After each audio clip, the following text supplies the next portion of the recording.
Ben Carson is attempting to connect with young black voters by releasing this new radio ad, which drops tomorrow. Take a listen.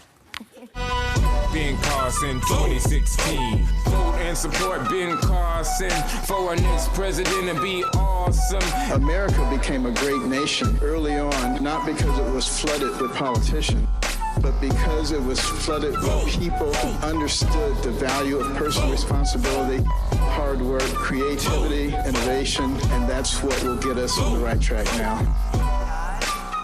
It's like a rap lullaby. I love it. It's so sweet. It's actually not a bad song.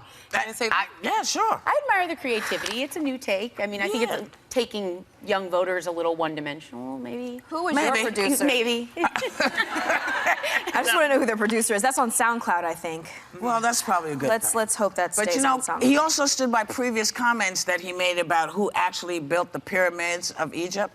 He claimed they weren't built by the Egyptians as tombs for the pharaohs, but by the biblical figure Joseph, who built it to store grain with the help of God.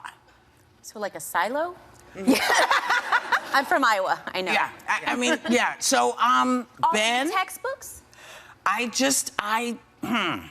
it's not a new theory, you know, people have been sort of saying it, but this is, I guess, before they actually got into the pyramids and saw that they were actually burial chambers for pharaohs, and that Joseph might have been part of the building. I don't know, but I know that the slaves of Egypt built that bad boy. Okay? So if you're going to be president, man, you got to at least do the history. Well, you got to get the history right. But you know, that's funny you said that because he also had an interview with the Miami Herald and he didn't know what dry foot, wet foot is. And I don't know that either, but also I'm not running for president and I had to read about it. What is wet foot? It says it's a, hold on, it's a Cuban Adjustment Act, which allows Cubans who arrive in the U.S. to apply for legal residency after 366 days. And he's like, I don't really know anything about that. I have to, you know, get all my facts before I tell you how I feel about it. But you have all the facts for Egypt. It's a tomb. Yeah, well, when I heard about the thing with the pyramids, I just was wondering, like, who is his science advisor? Like Nicolas Cage? Like, who is it? Is it Dan Brown? Like, who is helping this man come up with his facts? Because I've never been more fascinated by him. I did find it refreshing that he said he didn't know, because he did say, you know, I have not been briefed on this and I don't want to comment on something I don't know. And the reason I say that is you have this group of people that's so excited that we have these people that haven't been politically active. He spent his years in medical school. Now he's doing this. So the two sides of that are... Except that, but here's the tough part about that argument. If you have a huge discussion going on about immigration, you should actually know this. You should have some idea, because it does beg the question of why is one group allowed in, you know, because we were at the time fighting communism, so we were happy to take everybody in.